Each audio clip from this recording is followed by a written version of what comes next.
Welcome to Integrative Life Coach Training for Health and Wellness Practitioners, the only podcast that can help you help more people, create a greater impact, and make more money in the health and wellness industry. Join Clarity and Confidence Coach Kim Guillory as she teaches you how to integrate your passion to serve with your skills and experience to create a business you love. Let's get started. Hello, my amazing friends. Well, I decided I could get one more in before I hit the road. So here's another episode coming still from Louisiana before I hit the road for Sedona, California, and west, everything on the West Coast. I'm very serious about never knowing the date and the place and all that stuff. It's kind of a little problem. Matter of fact, Aladdin came out at theaters this week, and I really want to go and see it because I love anything Disney puts out. They are like stellar in all of their productions. And I'm like, who is Aladdin? What did he do? Is he a hero? Is this someone I need to know about? And my grandkids laugh at me because they're like, Grammy, why don't you know anything? And I really don't. Like none of these, I don't even, Cinderella, Snow White, like none of these things. I don't know where I was at. I was like, I just didn't get to be a kid.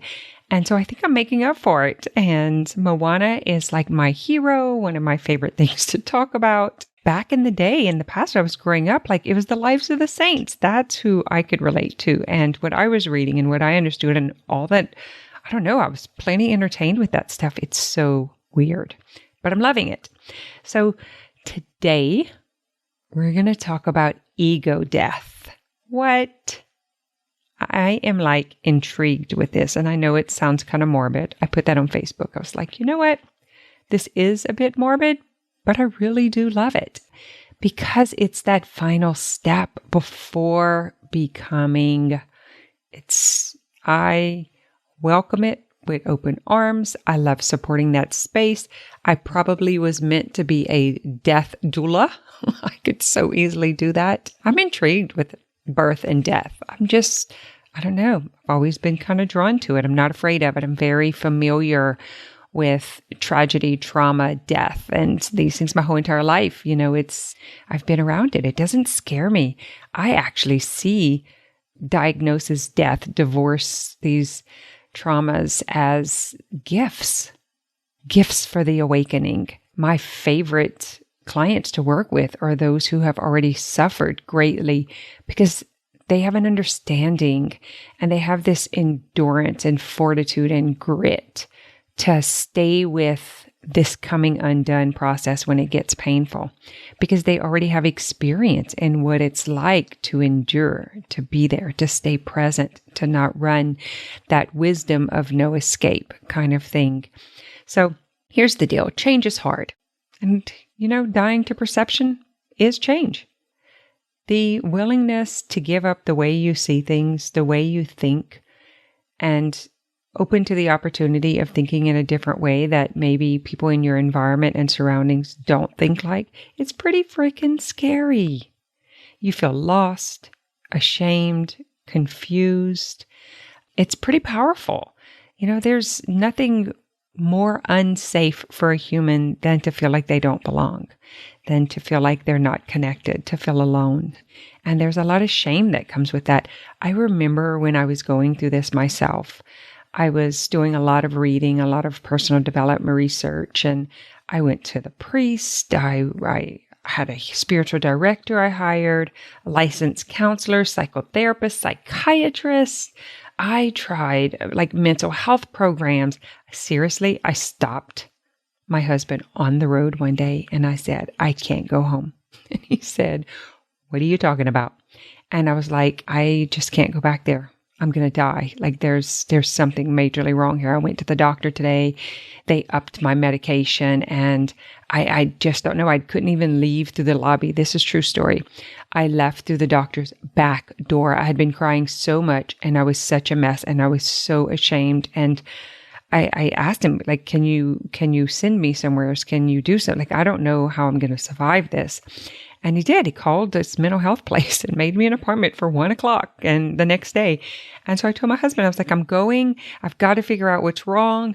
And I closed my business. I remember one of my faithful clients, she said, you could be sick in the head and not sick in the bed. Miss Carolyn Foray, I remember this so well. She got me. She just knew. She understood more about life than, some of the people I had been talking to. And I remember that was so funny. And I was like, yeah, you're right. And I guess that's what this is. And so I told him, I was like, I can't go back home. I'm closing the business. I canceled all my appointments and I'm going to do this assessment and maybe they'll keep me. And I did the assessment and they said, you don't meet criteria. You can't stay here. And I was like, oh my God, I can't even get into a mental health facility. Now, today I know better. I know that was grace and thank goodness I didn't, because what I know now is I could have been so psyched up on so much medication. But the reason they wouldn't keep me is because I was suicidal. I wanted to die more than anything else. I wanted to die probably more than I wanted to live. But I didn't know how. I didn't know a way out. I didn't know what to do. And, I had this belief, like all of you have probably heard about what happens if we commit suicide, or I don't even think they call it that anymore. But anyway, there was so much stuckness happening that I was like, if a Mack truck would just run into my lane and hit me head on, I would be so happy. And I have actually considered maybe turning to the right and going really fast and smashing into a tree head on with no seatbelt. I thought those things, and I mentioned that to her, and yep, still didn't meet criteria with my insurance. So I was like, well, tell me this. Do you have a hotel? Because I'm not going home. Because she offered me I could do outpatient for 6 weeks or something like that. And so they, for those who are from the local area, you may love this. I went to the Red Roof Inn right next to the Honda place in Lafayette. And I stayed there. Craziest thing. I heard a lot of noise outside. I look out the hotel room and the kids are there from my school with FBLA or one of these FHA things. I don't know. I was like, you've got to be kidding me. Can I not get away? I had all these personal help books on the bed and I was going to figure this thing out. Some of the craziest stuff. That's why I speak, about all of it. This was a long time ago, but I remember when I got home, my daughter, I had her calendar hanging up in her room, and the day that that happened, she said, Mom went nuts. I was so ashamed, and it really was. I really did. I dropped my basket. I really did go nuts. I didn't know what else to do. I was praying Lord, please. I knew there was something more to this, and I guess it was, maybe I had fallen into some type of martyrism or sainthood, or trying to do everything for Christ-like and not sin and be perfect. And everywhere I turned, I couldn't get accepted. I couldn't get accepted by the church. I couldn't go to communion because my husband was married before. I couldn't die when I OD'd as a teenager, and I couldn't even make it into heaven. And then I tried to put myself in the mental place, and they don't even keep me there. It's everywhere I would turn to try to get help, I could not get help. And it was just rejection over rejection over rejection. And I remember reading about, I think it was St. Teresa of Avila or St. Teresa of, is it the little flower? One of you may know, but I know for sure it was St. Teresa. And in the actual reading, everything was mystically happening the way the book was written out. And I was kind of freaking out. And that's when I went to the priest and I was like, I don't know what to do. Everything I'm reading and doing is happening in my life, but it's in another realm. It's not here. And it's just, I think I'm going crazy. And I was crying and crying and crying.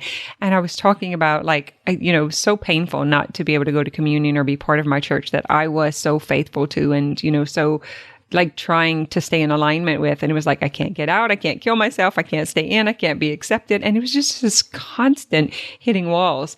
And, he even, said, he says, I think, reading the lives of the saints would probably be the best direction for you. And he said, I humbly say, I've not experienced, something so tragic as you with the loss of a parent or the rejection, neglect, abandonment of a parent, to know the depths of what you have searched for in God and what you have found. And this is a mystical experience. And I was I get to back to the, my home, and I'm reading, picking up where I left off in the book. And that's exactly what she says is her counselor, discharged her or released her. And I was like, oh no, I turned the book off it was on Kindle, never opened it again. I was don't even want to know what's going to happen next. It was so I'm telling you, if any of you have had spiritual experiences, mystical experiences, you've experienced some sort of ego death, because that's what it takes to get there. And I remember like praying, Lord, I hope this has a purpose. Just tell me that it has a purpose. I can endure. I can stay with it. I can hold on if it has a purpose, but let this not be wasted. This suffering, this pain, it was so painful, but I knew that I knew that I knew there was more. And that's what I want to tell you today, is just to keep holding out. Even though I didn't have the proof, I kept going. It was tough. It was really tough watching myself go through it, watching my own thoughts. And, I now know this is what I call Christ consciousness. It's like the difference between Jesus teaching us how to be a human, and Christ rising and teaching us how to be mystical beings and how to experience this. I don't know if it's this spiritual awakening, this connection, just that there is more than just the physical human world. And this Christ consciousness, this inner knowing, this guidance, this is the part that I never quite understood, why the perception and the understanding of religion was like staying with the crucified Christ, like the suffering and the dying and the, dying to self, and everything was selfish. And it just didn't make a whole lot of sense to me. And I was like, well, Christ rose so that we can be free, so that we can follow, so that we can lead by, follow the example of, and that we can have more, right?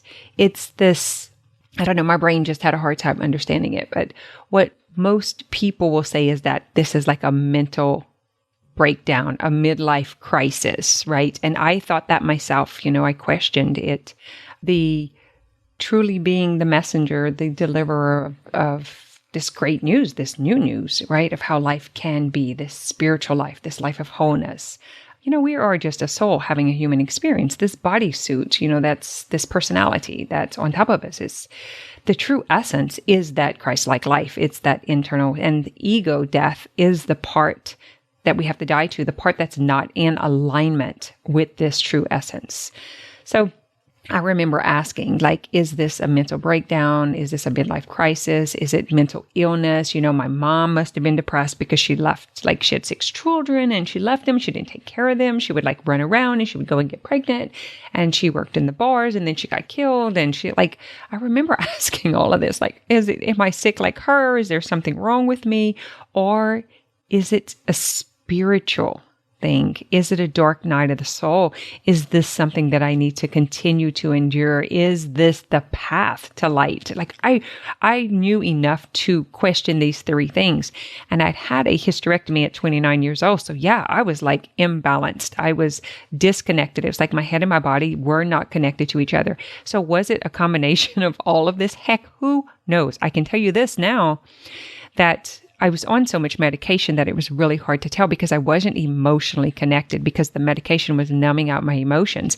And I am a feeler, right? I know this from my human design. I know this from my personality, from who I am, is that I feel. I have a gift for feeling. I could be in a room with people and feel exactly what's going on.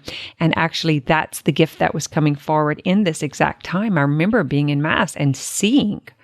I was able to see what was going on in people's bodies. I was able to feel, and I was like, God, don't give me this gift. If I can't do anything with it. I don't know where this is going. I don't know where you're taking me. But I was so in alignment with living a spiritual life. It is all I knew. I was having a hard time, with the human experience. So the death of the ego is the beginning of real life. It is the beginning of that soul passion, that soul-inspired, soul-driven, soul-connected life. Which, what else is there, guys? Really, what else is there? If you're not in essence and in alignment with divine, with your creator, with the whole entire essence and personality of who you are, if you're not in alignment with your true source, that knowing, what else is there? So again, what I want to talk about is ego death and playing the edge between the inner life and the outer life, playing the edge between 4 and 5, playing the edge, that bridge where you it's kind of like putting your toe in the water to see if it's too cold, and before you dive all in, playing the edge is just kind of pushing the limit to see what else you can experience, and then pull back, and then staying plugged in, staying really grounded and solid in your prayer life, in your spiritual life, in your family, your community, connecting with people that get you, connecting with high-minded individuals. And, I talked about earlier, like this hormone imbalance, mental illness, spiritual discord or disconnect that I would call the dark night of the soul. I think you may have heard me talk about this before, but I now see that as dark night of the mind. The soul does not have darkness. The soul is light. And you cannot be what you are not. It's like going into the ocean and, dipping a mason jar in there and you see the water very clearly and then you turn it into Kool-Aid or you try to make it into something else. You cannot take the water out. You cannot take the source out. You cannot take God out of a soul. You can't. And so I don't think there's darkness there. I think the problems come from our thoughts, and only thoughts can hurt you, because when you think a thought, then it creates a feeling and then you react and respond to that feeling.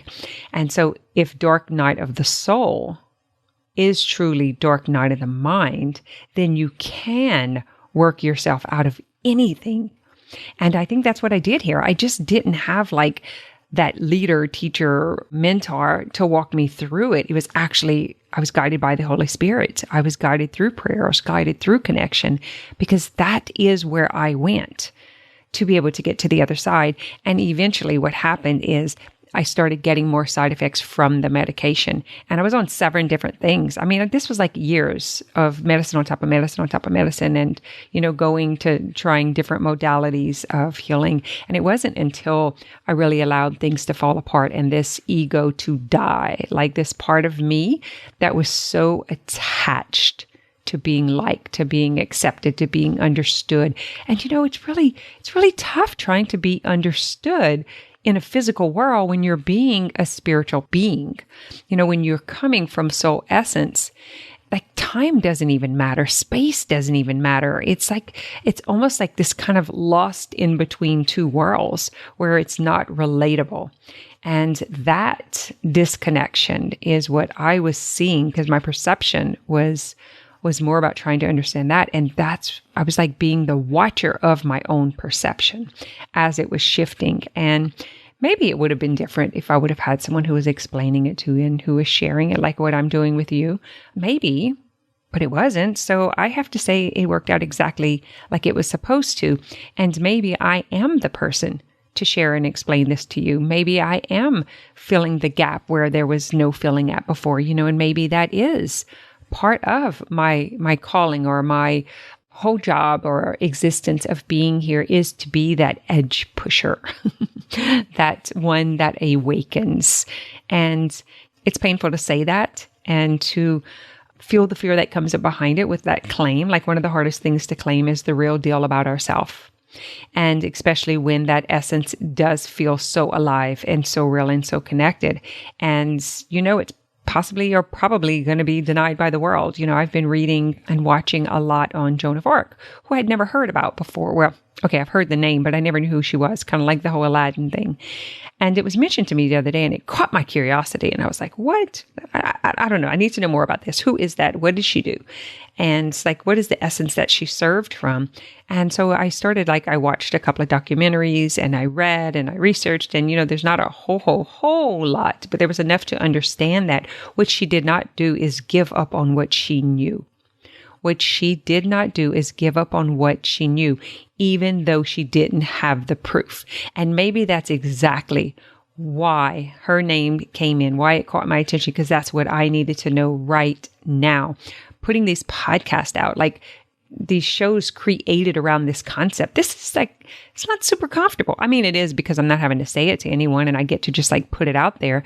But I'm truly working on getting centered and grounded, being super clean of my thoughts and my attachments, and really being in soul essence, being in God connectivity, connecting with my creator and tapping into this different world that I don't speak about or haven't been speaking about. Those who work with me know this, because it's, I do work on a more intimate level, but it's really about giving up being the victim. And what's so hard about that is being the victim is really relatable.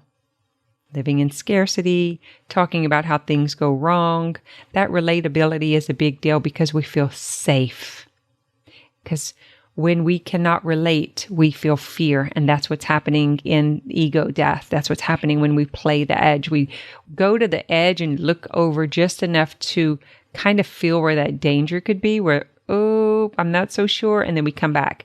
And then we just keep playing, and you just keep calling in grace and keep calling in grace and staying present, keep connecting to God, keep connecting to Christ, and keep reading, keep hearing things. Stay with high-minded people. Those who are on a higher vibration, who believe in abundance, who believe there is enough, who believe there is more. And I'm going to tell you, if this is happening to you, it is because you did ask for more. Because you did ask, what else is there? I want more. I want to receive more. I want to be part of more. I want to be shown more.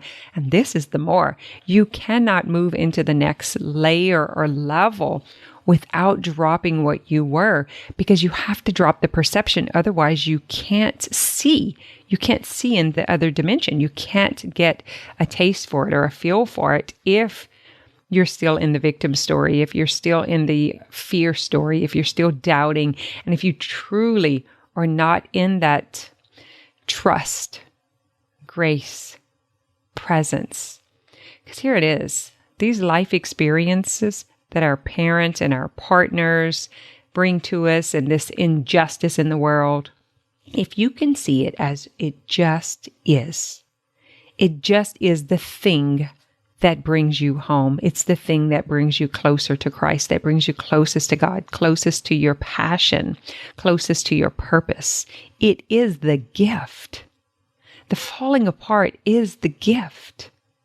This is how you reinvent yourself. This is how you recreate yourself. And, being able to see it, say it, allow it, release it, then you can reclaim who you truly are in essence, in creation.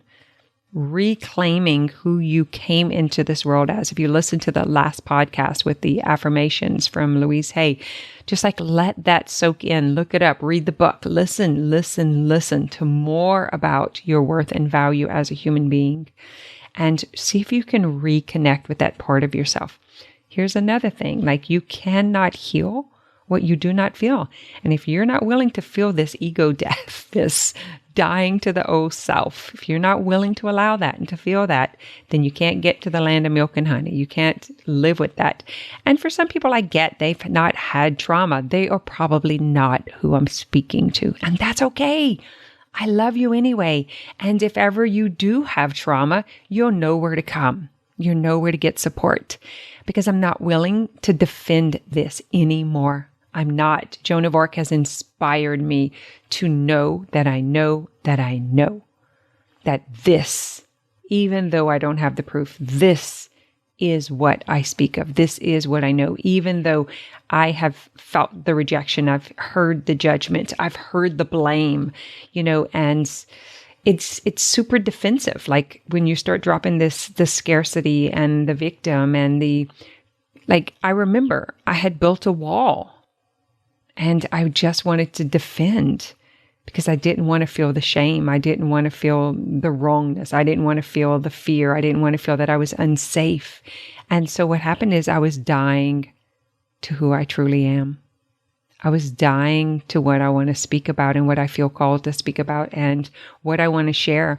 I know so many people who were coming out of addiction, abusive relationships, lifestyles that don't work for them, scarcity, illness, chronic pain, disease, all of these things from not living an organic, authentic, true to themselves life, that they are living in an environment where they're doing what everyone else wants them to do, and they are afraid to start doing what they are called to do. And I want to offer this bridge. I want to offer this space. I want to offer support and let you know that it's okay. It's okay. It's okay to not be relatable for a while. When you start stepping into who you truly are, it will attract people. I was walking in the yard earlier this morning and the gardenias, I could smell them from the road. And it was like they were just there. The gardenias were just there, standing in essence. They didn't have to come knock on my shoulder. They didn't have to beat me up. They didn't have to start bullying me, start trying to get my attention. They were just standing there in their essence. They didn't stick their flower in my nose and try to get me to smell and see how pretty they were or to see how real they were. There was no proof. There was no convincing. They were just standing there on the corner. And you know what? I found them. They drew me in by their essence. And that, my friends, are who we are called to be in the essence of Christ, in the essence of God, in the essence of creation, of the universe, in whoever, whatever you pray to and believe in, being in the essence of who you are as a being. And the right people will come to you. Your tribe will be attracted to you. Your community will find you. You will build your own community. And remember that if you're feeling isolated and alone, and if you're feeling like this is painful, just know that it's only your thoughts that can hurt you, that you can turn that around. You can change that story. Go back to the last 2 episodes and really ask the questions. What am I concerned about? What am I afraid will happen? And then add a little turnaround. So if you're concerned about what people think about you and you're afraid rejection and loneliness will happen, turn it around. I am safe. I am in essence of who I truly am. I am reclaiming that wholeness. I am safe because when I say things that are not in alignment, things that cause fear, things that cause pain, I use those thoughts against myself. And I no longer choose to do that. I support myself. I am relatable. I am not afraid. I am safe. I attract abundance. I love creating and being free. I love freely being who I am. Sit in that for a while and just keep it in your awareness and keep playing the edge. All right, until next week. And don't feel like you have to go it alone. We have the Integrative Life Facebook group. You're welcome to join in. But I would love to hear from you. I'd love to hear your experiences. Ask questions, and leave comments, and I'll check back with you. You do not have to do this alone. Thanks for listening to this episode of Integrative Life Coach Training for Health and Wellness Practitioners. If you're feeling stuck on your journey to mind-body integration, head over to kimguillory.com to download your Stability First meditation today.